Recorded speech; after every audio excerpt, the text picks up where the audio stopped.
Cuando manejas solo de noche por una carretera vacía, tu mente empieza a jugarte trucos. O eso es lo que todos quieren creer. Pero hay momentos donde lo que ves no es tu imaginación, donde el silencio se vuelve demasiado pesado y algo te observa desde la oscuridad. Esta noche, 3 personas me compartieron lo que les pasó en carreteras mexicanas. 3 encuentros que los hicieron dejar sus trabajos nocturnos. Y después de escucharlos, vas a entender por qué. Trabajé años en carreteras federales y uno cree que ya lo ha visto todo. Accidentes, gente rara, lo que sea.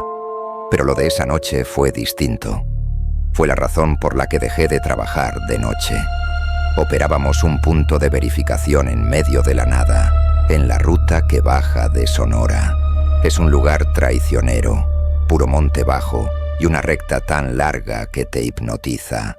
De día ves camiones de carga y ganado, pero de noche te traga la oscuridad. Esa noche de martes estábamos completamente solos, Raúl y yo. Yo traía la cabeza en otro lado, quejándome porque al amanecer tenía que llevar a mi hija a la escuela. El turno se arrastraba, lento.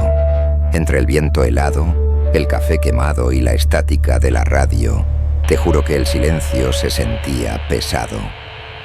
Yo estaba afuera, apoyado en la barrera, cuando vi las luces.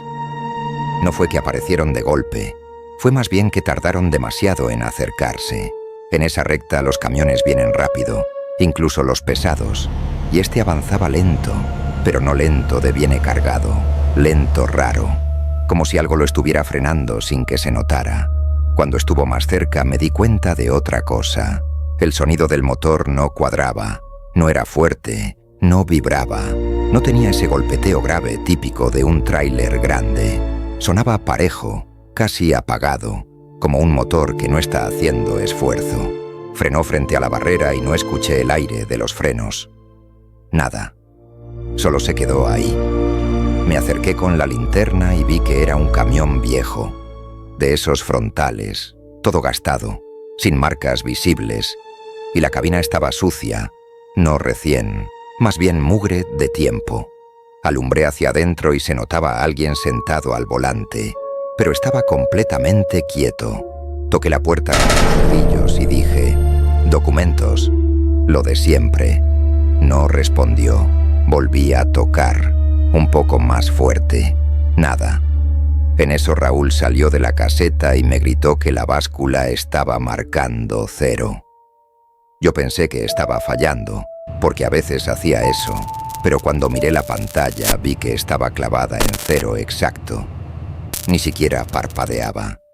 Y eso no tenía sentido, porque el camión estaba completamente encima de la plataforma. No estaba mal colocado ni nada. Volví a la cabina y golpeé otra vez, ya con la mano abierta.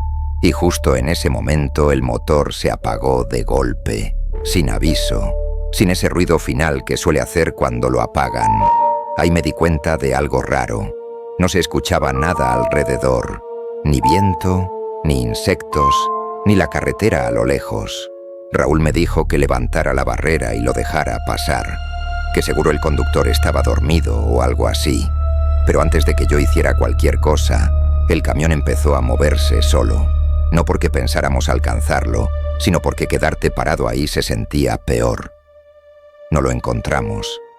La carretera estaba completamente vacía, sin marcas de frenado, sin aceite, sin olor a diésel. Nada. Regresamos al retén y la báscula seguía marcando 0, como si nunca hubiera pasado nada por encima. Raúl empezó a revisar cables, a golpear el tablero diciendo que seguro era una falla eléctrica, y yo me quedé afuera con la linterna en la mano. Y ahí fue cuando sentí que tenía las manos entumidas, no por el frío normal, sino como cuando tocas algo congelado y el frío se te queda pegado. A la mañana siguiente revisaron las cámaras. En el video se veían las luces acercándose, el camión detenido frente a la barrera y después la imagen se distorsiona unos segundos, como interferencia. Cuando vuelve, la carretera está vacía. No se ve el camión yéndose. No se ve la barrera rompiéndose. El archivo no tenía cortes. Poco después llegó el supervisor. Anotó el incidente como falla de báscula. Mandó a revisar el sensor y pidió que no lo volviéramos a mencionar en el libro de novedades porque no había datos del vehículo. La barrera seguía baja. Nadie la había reparado porque no estaba rota. Yo trabajaba haciendo repartos fijos para una empresa chica y me tocaban rutas muy largas, de esas donde pasas horas manejando solo. Esto fue unos meses antes de la pandemia, cuando todavía todo era normal y lo único que te cansaba era el trabajo. Ese día venía regresando ya de madrugada por una ruta federal del centro. No muerto de sueño, pero sí con ese cansancio raro donde sigues despierto pero ya no manejas tan fino y empiezas a cometer errores pequeños, como frenar de más o tardarte en reaccionar. Por eso decidí parar un momento. Vi una entrada de terracería, de esas que apenas se notan, sin letrero, solo un camino de tierra que se mete al campo, y me orillé lo suficiente para quedar fuera de la carretera. Apagué el motor, dejé la llave puesta porque no pensaba bajarme, solo recostarme un poco y cerrar los ojos. Nada más. No había ruido alrededor, ni coches, ni voces. Y el silencio fue tan inmediato que me llamó la atención, como cuando apagas la radio de golpe. Me acomodé en el asiento y fue casi enseguida cuando sentí que el furgón se movía un poco atrás. Un balanceo leve, como cuando alguien se apoya con el peso del cuerpo en la parte trasera. Y eso me hizo abrir los ojos, porque yo no había escuchado pasos ni nada acercarse. Mi primer pensamiento fue cualquier cosa que no fuera una persona, porque estaba solo, apagado, y no tenía sentido que alguien apareciera ahí sin que yo lo notara. Me quedé quieto, esperando escuchar algo más claro. Y entonces escuché el rascado, lento, parejo, empezando atrás y avanzando por la carrocería hacia adelante. No fuerte ni desesperado, más bien como algo duro arrastrándose con cuidado. Ahí ya no me moví. Cerré los seguros despacio, aunque el clic se escuchó igual. Y en ese mismo momento el rascado se detuvo justo al lado de mi puerta, como si se hubiera acomodado ahí. Me quedé con las manos en el volante, respirando lento sin darme cuenta, esperando algún golpe o que dijera algo, pero no pasó nada de eso. Lo único que se escuchaba era una respiración pegada al vidrio, pesada, húmeda, como si respirara por la boca, tan cerca que se me mete en su sello sin pensarlo. En ese mismo tono apagado, sin subir la voz ni nada, dijo mi nombre. No sonó como alguien conocido ni como alguien tratando de asustar.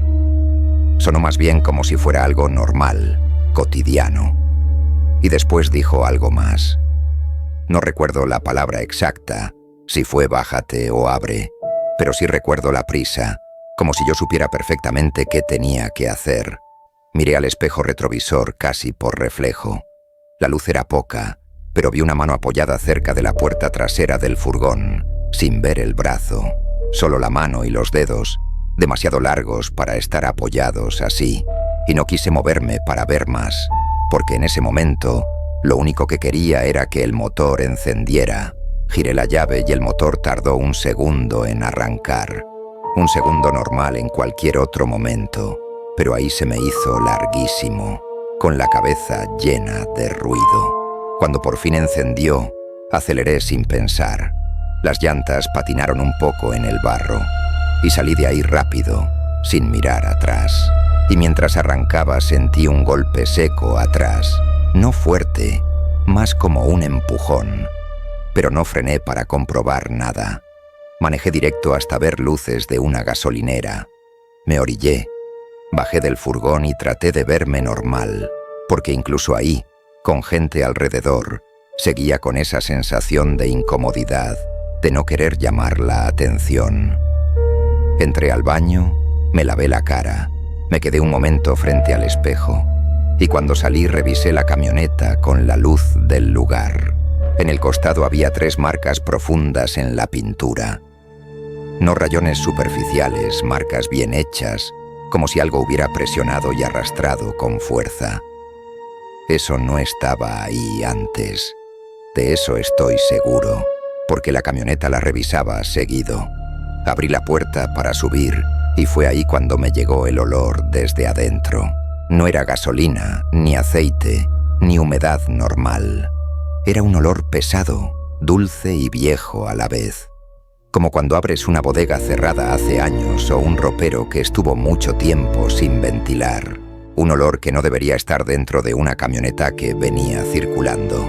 Cerré la puerta, subí, arranqué y no volví a parar hasta llegar. En el reporte del turno anoté los kilómetros, la hora y firmé. Faltan 2 horas completas de ese viaje y no tengo forma de explicarlas. No minutos, no un lapso confuso. 2 horas exactas que no encajan con el tiempo que debería haber tardado en llegar. Y eso lo supe hasta después, cuando ya todo había pasado. Esa noche venía manejando solo por una carretera de sierra, regresando de visitar a unos familiares. Era un trayecto que ya había hecho otras veces. Una de esas rutas altas, llenas de curvas, con barrancos a un costado, donde el celular se queda sin señal y te quedas solo con las luces del coche y el camino. No iba apurado ni distraído. Manejaba normal, concentrado. Al salir de una curva cerrada, los faros alumbraron a una mujer parada en la orilla de la carretera. Estaba de espaldas muy cerca del borde, no en medio del camino ni pidiendo ayuda, solo parada ahí, en un lugar donde no te detienes si estás bien. Frené unos metros más adelante casi por reflejo, porque verla ahí, a esa hora, no cuadraba. Bajé el vidrio y le pregunté si necesitaba ayuda, pero no respondió. Entonces pasó algo que me obligó a bajarme. El coche empezó a vibrar de una forma rara, no como falla mecánica, más bien como una presión que se sentía en el volante y en el pecho al mismo tiempo. Y junto con eso apareció un zumbido en los oídos, agudo, constante, como cuando te da tinnitus de golpe. Pensé que algo estaba mal conmigo o con el coche, así que apagué y me bajé sin pensarlo demasiado. La mujer empezó a caminar por la orilla, alejándose despacio. No caminaba normal. Era rígida, como si las piernas no doblaran del todo. Sin tropezar, pero tampoco avanzando como alguien cansado o lastimado. Di unos pasos hacia ella y el zumbido se hizo más fuerte, tanto que me tuve que detener un segundo porque sentí que me iba a marear. Fue ahí cuando se detuvo. No giró el cuerpo siguió apuntando hacia el barranco, pero la cabeza empezó a moverse hacia atrás, lento, forzado, de una manera que no parecía natural. Y cuando quedó mirando hacia mí me di cuenta de que no había rasgos definidos. No era sombra ni oscuridad. Era como una superficie lisa donde la luz de los faros rebotaba sin forma, sin ojos, sin boca, sin nada que reconocer. El zumbido se convirtió en una presión más fuerte dentro de la cabeza, como si algo empujara desde adentro, y sentí una especie de llanto, no como un sonido que viniera del aire, sino como algo que se te mete en la cabeza y no puedes tapar. Me doblé un poco sin querer, más por reacción que por miedo. No sé cuánto tiempo estuve así. Cuando levanté la vista, la mujer ya no estaba. Miré alrededor esperando verla más adelante, detrás de alguna roca o caminando por la orilla, pero no había nada, ni movimiento, ni pasos, ni ruido.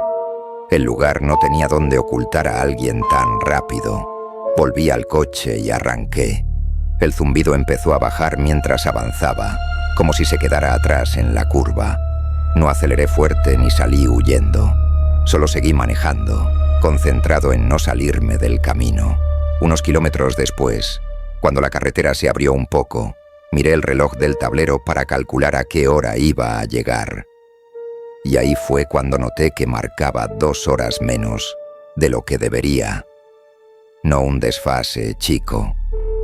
2 horas exactas. Pensé que el reloj se había movido solo o que yo había tocado algo, pero no lo ajusté. Seguí manejando hasta llegar. Cuando estacioné y bajé para abrir el maletero, estaba apenas abierto. No completamente, solo lo suficiente como para notarlo. No faltaba nada, pero el tapiz de adentro estaba tibio, como si alguien hubiera estado ahí poco antes. Lo cerré de golpe y me metí a la casa sin mirar atrás. Hasta el día de hoy, sigo revisando el asiento trasero antes de subirme al coche, aunque sea de día.